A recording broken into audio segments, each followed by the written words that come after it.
Strong words at a village council meeting in Ruidoso tonight.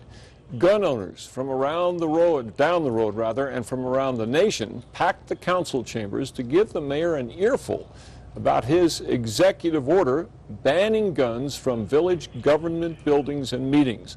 In fact, they ignored that ban to make their point.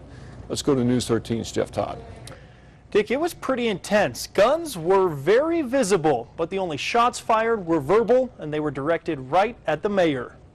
You are just as much a tyrant for requiring someone to surrender their civil right to carry a firearm in order to participate in their government as you are as asking them to surrender their right to vote or anything else. Speakers were given 3 minutes to fire away, and they didn't hold back, most of them with their guns holstered by their sides. Almost all of the mass murders in our country have occurred in areas just like you're fixing to set up, in gun-free zones.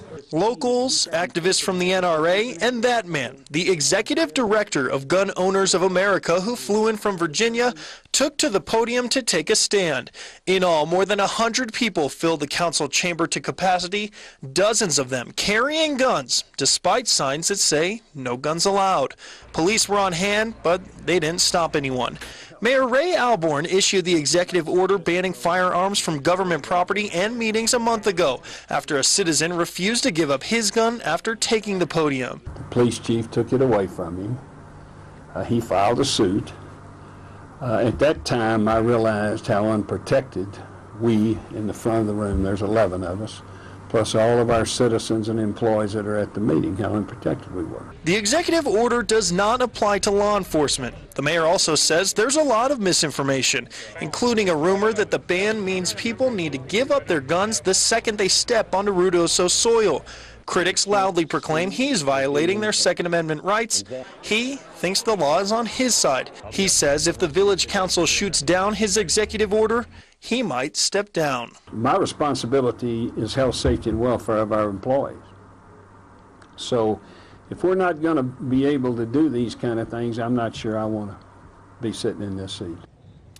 Protesters called for the mayor and the village attorney to resign. In the end, the council put off the vote. No word when they might take up that executive order. Dick, back to you. All right, Jeff. Now, the mayor says 2 state laws give him the authority to ban firearms in village buildings. But the National Rifle Association says a New Mexico Supreme Court decision forbids local authorities from making piecemeal changes to the constitutional right to keep and bear arms. Sounds like we are headed for a court fight.